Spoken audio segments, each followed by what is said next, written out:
Bonjour, voici les commentaires de l'extrait de l'émission de Julie Snyder sur l'obligation vaccinale et les mesures coercitives, émission la semaine des 4 juillet du 18 janvier 2022 sur la chaîne télévisuelle appelée Nouveau, province du Québec, Canada. Bonjour, je voulais que vous preniez conscience que dans le fond, dans cet extrait-là, de l'émission de Julie Snyder, dans le fond, il y a eu une pensée, dans le fond, il y a eu une idée. Ensuite, il y a eu des paroles, il y a sûrement eu des discussions par rapport à cet extrait-là d'émission de télé.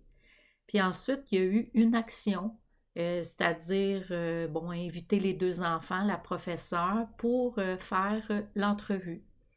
Donc, on va écouter l'extrait. En voyage, est-ce que vous avez vos vaccins, vous autres? Oui, tous les deux, on a une seule dose. Ah oui? Puis est-ce que vous êtes d'accord, vous autres, avec la vaccination obligatoire? Oui. Oui? Oh, Ah oui, hein? wow. On dirait que je les ai drillés, Julie. Oui. Puis qu'est-ce qu'on devrait faire avec les gens qui veulent pas se faire vacciner? On devrait appeler la police. Ouh, Oui. oui, oui. S'ils n'ont pas leur vaccin, ça peut mettre beaucoup de personnes en danger. Fait que comme le gouvernement est en train de faire en ce moment, il faut leur couper petite chose à petite jusqu'à temps qu'ils se tannent et qu'ils se fassent vacciner. En tout cas, on a des futurs politiciens à côté de nous. Merci. Merci beaucoup à tous nos invités de ce soir. Bon, mon principe de base, c'est mon opinion personnelle. Si vous avez une meilleure logique, je suis ouverte aux idées. Veuillez s'il vous plaît me les partager. Pour moi, il n'y a pas de vérité absolue. Il y a beaucoup de points de vue et de perspectives différentes de voir la vie. Donc, je le répète encore une autre fois pour être certain que vous avez bien compris que c'est mon point de vue personnel sur cet extrait. Mon opinion, ça va être axé sur l'unité plutôt que sur la division. Dans le fond, c'est d'être unis, autant les vaccinés que les non-vaccinés. Ça repose sur l'unité, le tout, comme on est tous connectés les uns aux autres, versus ce qui semble être diffusé dans cet extrait, les vaccinés versus les non-vaccinés, qui repose sur le principe diviser pour mieux régner de Machiavel. Juste vous informer que je ne suis pas contre les vaccins, car j'ai reçu plusieurs vaccins, dont mes vaccins quand j'étais enfant, hépatite A, hépatite B. Je respecte le choix des vaccinés et des non-vaccinés. OK. Dans le fond, je veux que vous preniez conscience, c'est quoi votre choix? Dans le fond, c'est pourquoi être unis, puis pourquoi se diviser. Parce que c'est deux choses différentes qui apportent des conséquences différentes. Pourquoi être unis? Ben, ça crée la paix, l'harmonie, l'amour. Nous sommes tous liés les uns aux autres qui se résument à « aime ton prochain comme toi-même ». Il y a aussi qu'il y aura un jour une fin à la pandémie. C'est un principe de base, c'est le principe de l'impermanence. Ensuite, il n'y a pas de vérité absolue, il y a juste des nuances de gris. Puis aussi, l'union, ça fait la force. Pourquoi se diviser? Ça crée des tensions, la discorde, la violence et le chaos. En ce moment, ça crée la division entre deux groupes qui perdent de l'énergie à essayer de se convaincre plutôt que de respecter l'opinion de chacun et de se concentrer sur le vrai problème qui est la COVID-19. Ça repose sur un principe qui est diviser pour mieux régner, comme je l'ai dit tantôt. Chaque choix amène des conséquences et ces conséquences-là se reposent sur des valeurs. Je crois que les valeurs qu'on devrait garder sont la liberté, la justice, mon corps, mon choix, mon droit, la démocratie. Les valeurs qu'on semble vouloir mettre en place, c'est le contrôle numérique via le passeport vaccinal. C'est un petit peu différent, mais ça ressemble un peu au crédit social de Pékin. C'est des points qui sont attribués aux personnes entre 350 et 950 points. Chaque citoyen gagne ou perd des points en fonction des actions qui sont jugées bonnes ou mauvaises par les autorités. Ensuite, qui dit numérique dit base de données, que certaines personnes pourraient consulter la base de données pour, par exemple, voir la liste des endroits que vous avez été pendant un mois. Ensuite, il y a l'apartheid vaccinal, qui est la perte d'accès à plusieurs lieux publics pour les non-vaccinés et même de certains droits. Et la dictature. Dites exagérez un peu avec le mot dictature. Dans le fond, une dictature, c'est on doit penser, on a une seule façon de penser. Si on n'adhère pas à cette pensée, on est puni. Voici un extrait de l'émission de la semaine des 4 juillet du 18 janvier 2022. Je l'inscris ici pour vous la remettre en mémoire. Donc, Julie Snyder dit « Ah oui, est-ce que vous êtes d'accord, vous autres, avec la vaccination obligatoire? » La fille et le garçon répondent « Oui », répondu simultanément ensemble. Ensuite, il y a des personnes qui sont sur la scène, il y a des « wow »,« oh »,« rire ». La professeure qui dit « On dirait que je les ai drillés, Julie ». Et encore des personnes sur la scène « Oui »,« rire »,« ah ah ah ».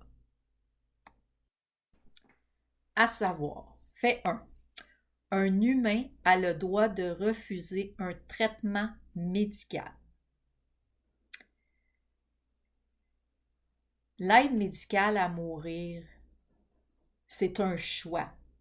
La personne demande l'aide médicale pour mourir.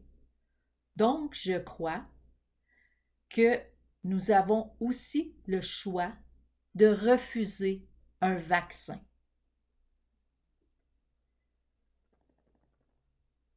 Ensuite, un vaccin peut avoir des effets secondaires qui peuvent parfois aller jusqu'à la mort. Je vous ai mis ici le site Internet des États-Unis qui compile les effets secondaires du vaccin de la COVID-19. Vous pouvez aller le consulter si vous le voulez. Ensuite, nous ne connaissons pas les effets à long terme du type de vaccin ARN messager. Ici, vous devez prendre conscience que le vaccin de type ARN messager, on n'a pas d'historique sur ce genre de vaccin. Ce n'est pas un vaccin comme de type Louis Pasteur, que nous avons un long historique, que ça fait je ne sais pas combien d'années que plusieurs personnes qui ont pris ce genre de vaccin-là. Là, ici, on parle d'un nouveau type de vaccin qui est de ARN messager. Fait 4. Un vaccin n'est pas efficace à 100%. Là, c'est un fait. Moi, je connais personnellement plusieurs doublement vaccinés qui ont contracté la COVID-19. Questionnez, s'il vous plaît, votre entourage et c'est pas efficace à 100%. Pourquoi? Le principe de base, c'est qu'un virus mute et son but est de survivre. Je vais faire une analogie, une comparaison. Comme c'est le cas du vaccin contre la grippe saisonnière qui, à chaque année, nous démontre que parfois, il n'est pas efficace et d'autres fois, il est efficace. Il faut aussi tenir compte de la balance coût-bénéfice versus le risque de contracter la COVID-19. Pour ma part, j'ai plus peur du vaccin que peur de la COVID-19. Les vaccins de type ARN messager n'ont pas complété toutes les phases. Il reste encore la phase 4. Et s'il vous plaît, respectez l'opinion différente des autres que la vôtre. Ça repose sur le principe de base « aime ton prochain comme toi-même ». Nous allons ensuite voir le prochain extrait. Qu'est-ce qu'on devrait faire avec les gens qui ne veulent pas se faire vacciner? Le garçon dit, on devrait appeler la police. Une personne sur la scène dit, oh, oui, oui. Et la fille dit, s'ils n'ont pas leur vaccin, ça peut mettre beaucoup de personnes en danger, comme le gouvernement est en train de faire en ce moment. Il faut leur couper petite chose à petite jusqu'à temps qu'ils se tannent et puis qu'ils se fassent vacciner. Question pour les vaccinés. Si nous retournons la situation autrement afin de vous permettre de vous mettre dans la situation d'un non-vacciné, moi je veux que vous ayez une empathie. Une empathie, c'est de la capacité de se mettre dans la peau de l'autre. Et je dis aussi cette phrase, « Aime ton prochain comme toi-même » pour que vous preniez conscience de la situation. C'est juste ça mon but. Qu'est-ce que vous en penseriez si nous appellerions la police car vous n'avez pas pris votre 3e dose?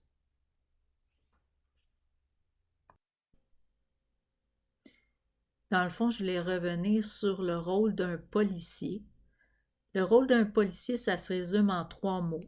La paix, l'ordre et la sécurité. De façon plus détaillée, c'est assurer la sécurité et l'assistance aux personnes, prévenir les actes de délinquance, maintenir l'ordre, contrôler les flux migratoires et combattre le travail clandestin, assurer un travail d'investigation suite à des crimes et délits, protéger l'État, lutter contre le crime organisé. J'ai pris ces informations sur une recherche Google et la question c'était « Quelles sont les responsabilités d'un policier? »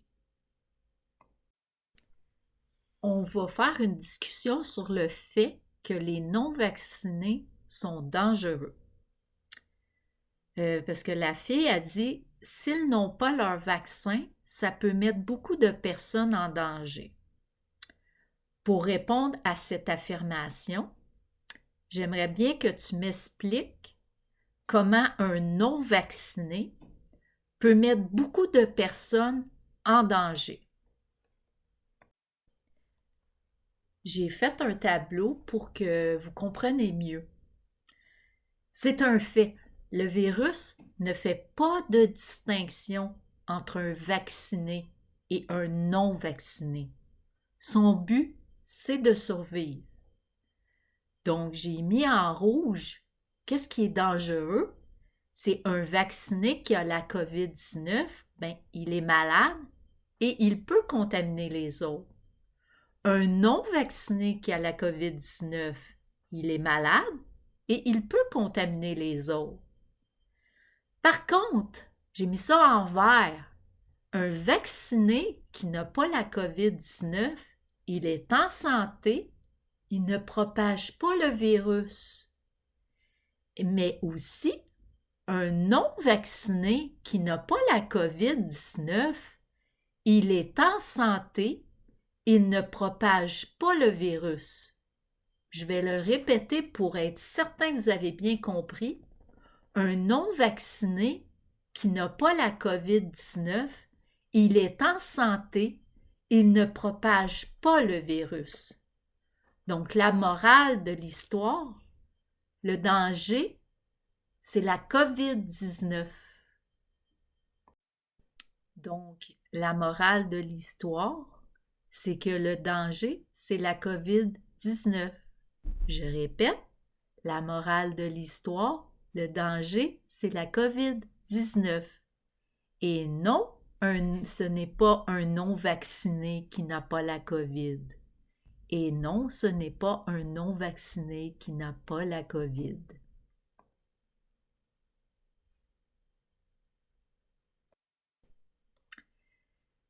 Expliquez-moi comment un non-vacciné peut être un danger public.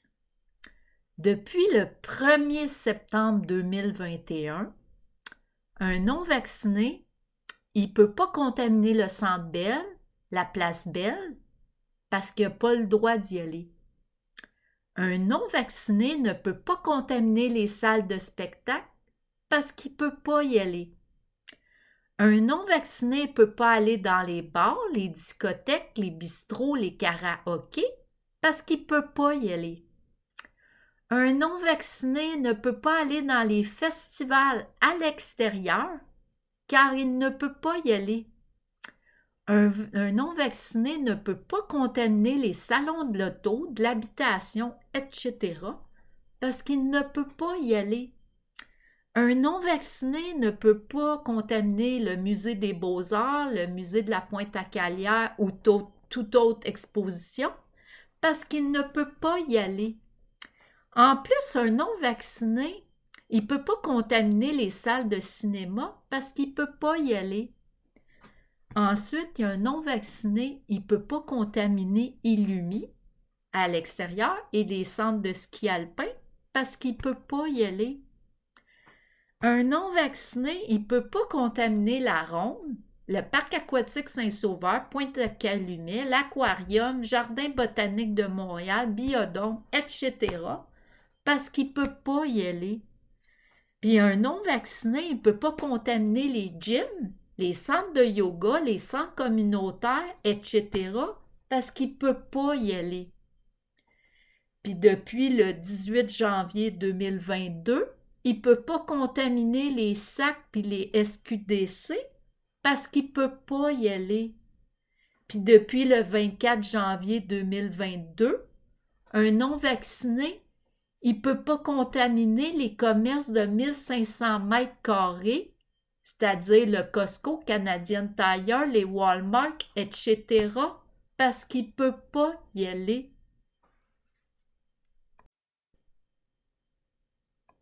Donc, la morale de l'histoire, un non-vacciné ne peut être un danger public car il n'a pas accès à plusieurs espaces publics comme on vient de voir tantôt. Le danger, c'est la COVID-19. Donc, un non-vacciné ne peut être un danger public car il n'a pas accès à plusieurs espaces publics. Le danger, c'est la COVID-19. Je voulais revenir sur la petite fille qui disait « Ils n'ont pas leur vaccin, ça peut mettre beaucoup de personnes en danger. » Donc ici, je voulais vous montrer que statistiquement, si on faisait des probabilités, étant donné que les non-vaccinés fréquentent moins de lieux publics car ils n'ont pas accès, par conséquent, ils ont moins de chances de propager le virus, puis ils ont moins de chances de contracter le virus. Contrairement aux vaccinés qui ont accès à tous les lieux publics, puis par conséquent, ils ont plus de chances de propager le virus. Mais je veux juste faire une comparaison pour démontrer que le message qui est véhiculé, c'est vraiment faux.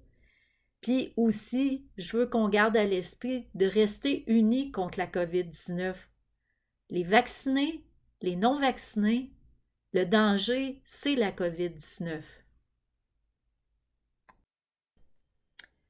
Ensuite, si on regarde les statistiques selon l'INSPQ, le pourcentage des vaccinés, c'est 89,9% de la population québécoise qui est adéquatement vaccinée. 12 ans et plus. Je spécifie ici, adéquatement signifie en date du 23 janvier 2022, personnes ayant reçu 2 doses. Comparativement au pourcentage de non-vaccinés, qui est de 10,1% de la population québécoise qui n'ont reçu aucune dose. Dit autrement, ceci représente donc environ une personne de non-vaccinés sur 10 de vaccinés. Pourquoi la COVID-19 existe encore même s'il y a 89,9% de la population de vaccinés? Comme je l'ai dit auparavant, le vaccin n'est pas efficace à 100% car le virus mute. Ce que je crois, c'est que le temps va permettre d'affaiblir le virus et d'atteindre une certaine immunité naturelle.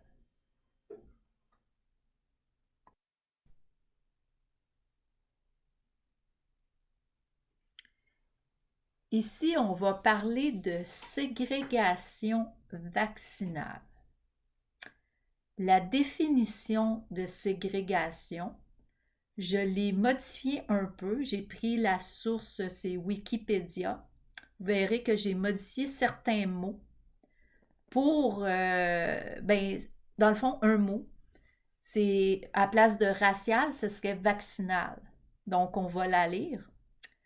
La ségrégation vaccinale est au sein d'une même nation ou d'un même pays la séparation physique des personnes ayant, selon les critères vaccinaux, dans les activités du quotidien, dans la vie professionnelle, dans l'exercice des droits civiques. La ségrégation peut exister de jure, légalement ou de facto.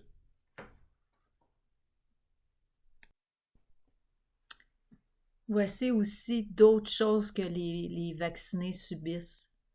La ségrégation, comme j'ai dit tantôt, la discrimination, l'intimidation, des menaces coercitives, la marginalisation, puis de la stigmatisation. Voici une liste non exhaustive de ce que subissent les non-vaccinés. J'ai appelé ça de l'apartheid vaccinal. Perte de leur emploi s'ils ne se faisaient pas vacciner, perte de leur assurance-emploi même s'ils avaient cotisé, perte de l'accès à plusieurs lieux publics, menace de perdre leur emploi s'ils ne se faisaient pas vacciner le 15 octobre et le 15 novembre 2021 dans le secteur de la santé, plus précisément c'était une suspension indéterminée, obligation de passer un test rapide PCR 3 fois par semaine dans le secteur de la santé, perte de prime COVID-19 dans le secteur de la santé. Par la suite, faire sentir coupable des problèmes de la COVID-19 de la part de la société, des médias, familles et amis. On appelle ça un rôle de bouc émissaire. Ensuite, discrimination à cause de leur statut vaccinal lors de l'embauche et leur emploi actuel. Rejeter, mettre à part pendant les heures de dîner, les pauses, etc. les personnes non vaccinées. Pression sociale de la part de la société, des médias, familles et amis.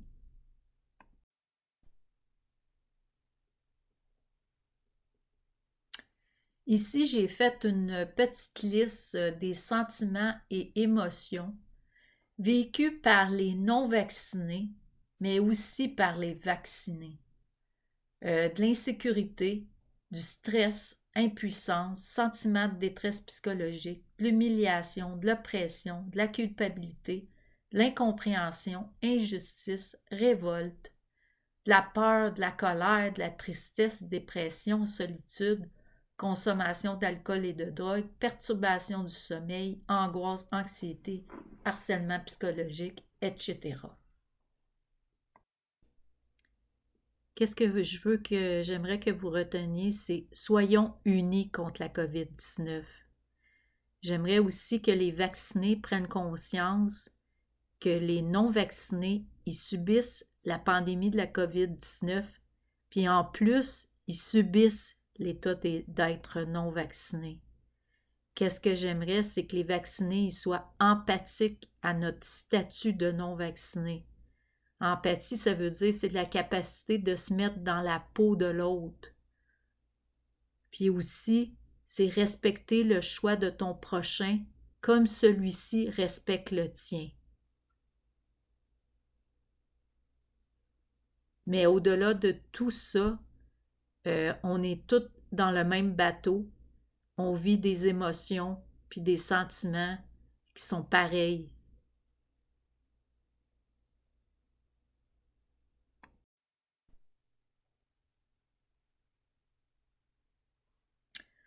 Nous avons abordé aussi des mythes et des croyances sur les non-vaccinés. La COVID-19 se propage juste par les non-vaccinés. C'est faux. Je l'ai dit tantôt, le virus, il fait aucune distinction entre un vacciné et un non-vacciné. Son but, il veut survivre. Les non-vaccinés occupent toutes les places hospitalisées. C'est faux. Il y a des vaccinés qui sont hospitalisés. Tous les non-vaccinés sont des dangers publics et transmettent la COVID-19. C'est faux. Il y a des vaccinés qui transmettent la COVID-19. Il faut vacciner à 100% la population québécoise pour éliminer la COVID-19. C'est faux. Le virus mute et le vaccin ne sera plus efficace. C'est ce que je crois qui arrive actuellement. C'est pourquoi que nous sommes rendus à la 3e dose et qu'il y a des personnes vaccinées qui contractent la COVID-19. Peut-être certains ne le savent pas, mais il y a d'autres solutions à la COVID-19. Il y a l'ivermectine, il y a la colchicine, le traitement antiviral oral contre la COVID-19, le vaccin naturel de type Louis Pasteur, non de type ARN messager, exemple Medicago. Extrait de l'émission de la semaine des 4 juillet du 18 janvier 2022. La fille dit « Comme le gouvernement est en train de faire en ce moment, il faut leur couper petites choses à petites jusqu'à temps qu'ils se tannent et puis qu'ils se fassent vacciner. » Question pour les vaccinés. Dans le fond, moi, mon but, c'est une prise de conscience. C'est pour ça que je vous dis, si on retournait la situation autrement, si on vous obligeait à prendre un traitement médical, mais que vous ne vouliez pas, vous réagisseriez comment? La méthode qui semble utilisée, c'est une punition négative. La définition, c'est quelque chose est enlevé en réponse à un comportement négatif, exemple l'accès à des lieux publics. La punition dont parle la fille n'est pas un moyen, mais un but en soi. Moyen utilisé, elle dit couper petites choses à petites jusqu'à temps. Ici, ça semble être des mesures coercitives. Et le but, c'est que la personne se fasse vacciner.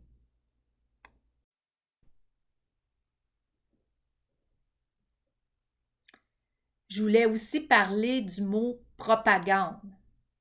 J'ai pris la source dans le Larousse. Action systématique exercée sur l'opinion pour lui faire accepter certaines idées ou doctrines, notamment dans le domaine politique ou social. 2 points, la propagande électorale. Ce qui semble évident ici, étant donné cet extrait, Jenny Slader dit En tout cas, on a des futurs politiciens à côté de nous.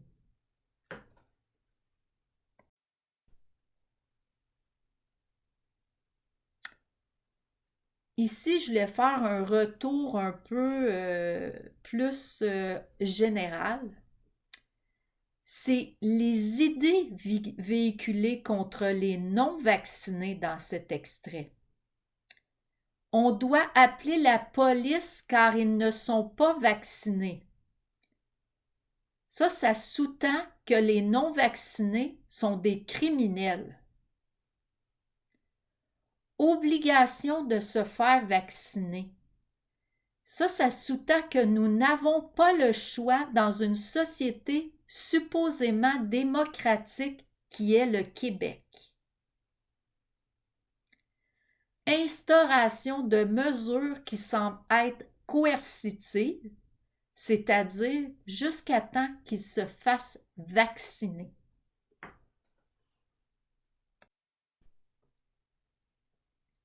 Brainwash, c'est un mot anglophone qui traduit en français lavage de cerveau.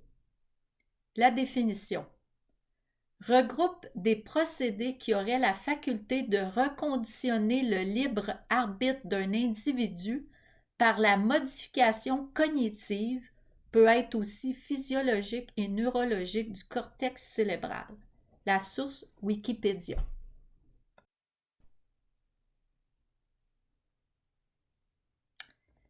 Ici, j'ai mis les tactiques de lavage de cerveau que j'ai pris dans la source WikiHow, comment reconnaître et éviter le lavage de cerveau.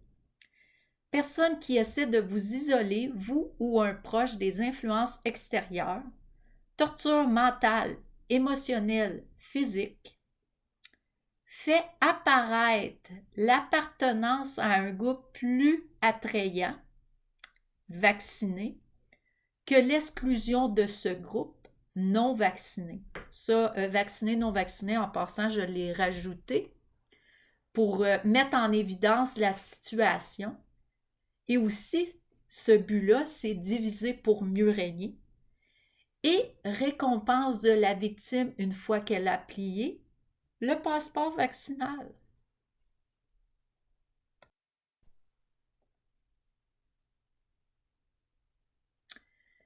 Je voulais revenir aussi la forme et le contexte de l'extrait. La forme. C'est un message passé par des enfants accompagnés par leur professeur qui n'est pas très éthique à mon avis, surtout compte tenu du message véhiculé. En plus, diffusé à la télévision dans une émission à grande écoute. Il n'y a eu aucune désapprobation des adultes et la professeure concernant le message véhiculé par les enfants. Les modèles des enfants, c'est le comportement, les paroles des adultes autour de lui. Et ça vient à la question que je vous pose. Est-ce la vérité qui sort de la bouche des enfants, comme le dicton le dit bien? C'est à réfléchir.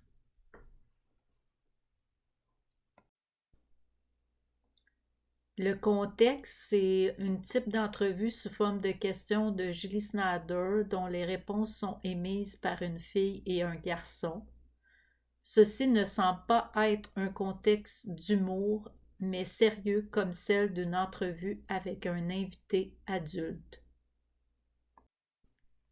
Pour tous, à réfléchir.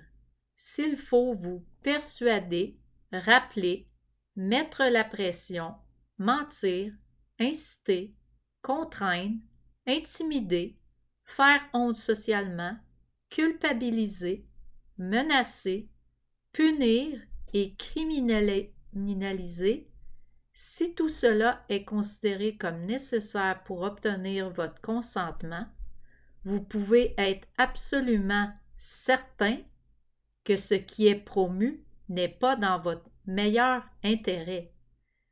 Ça, c'est été écrit par Ian Watson, un écrivain britannique de science-fiction. Je voulais aussi que vous réfléchissiez à un vaccin artificiel de type ARN messager versus un vaccin naturel de type Louis Pasteur, dont l'entreprise Medicago va offrir, je l'espère, d'un vaccin qui est non ARN messager. Je voulais revenir sur cet acétate parce que je la trouve tellement importante. C'est être uni ou être divisé. C'est quoi le choix que vous allez faire? Parce que c'est vraiment important le choix que vous allez faire. Être uni, ça crée la paix, ça crée l'harmonie, l'amour, l'unité. Nous sommes tous liés les uns aux autres qui se résume à « aime ton prochain comme toi-même ». Il y aura un jour une fin à la pandémie. C'est le principe de base, c'est l'impermanence. Il n'y a pas de vérité absolue, il y a des nuances de gris. Et l'union fait la force.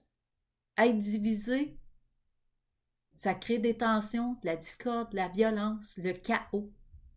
La division, ça crée deux groupes qui perdent de l'énergie à essayer de se convaincre plutôt que de respecter l'opinion de chacun puis se concentrer sur le vrai problème, qui est la COVID-19. Puis c'est diviser pour mieux régner.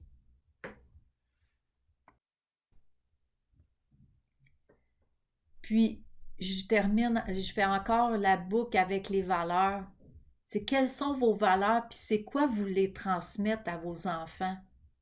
L'amour, la paix, l'harmonie, l'unité, qui sous-tend des valeurs de liberté, de justice, de mon corps, c'est mon choix, c'est mon droit, de démocratie, ou vous voulez transmettre à vos enfants de la peur, du contrôle, de la soumission, de la violence, par le contrôle numérique via le passeport vaccinal, par de l'apartheid vaccinal, puis une possibilité de dictature. L'important, c'est d'y penser maintenant, parce qu'après, il va être trop tard. Et je veux terminer par ces mots. Soyons unis contre la COVID-19. Aime ton prochain comme toi-même. Je ne sais pas qui a fait cette œuvre, parce que je la trouve tellement une belle image. Je l'ai trouvée sur Facebook, mais je ne sais pas l'auteur. Je m'excuse là que j'ai pas mis la source parce que j'ai pas trouvé l'auteur. Mais c'est vraiment une belle image. Restons amis, quel que soit votre statut vaccinal. C'est ça qui est important, d'être unis contre la COVID-19, puis d'aimer ton prochain comme toi-même.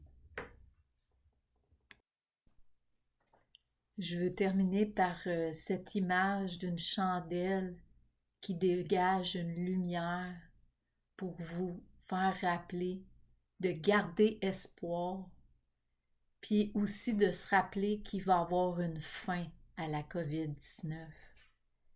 Puis il faut rester unis, puis garder nos valeurs de liberté, de justice et de démocratie.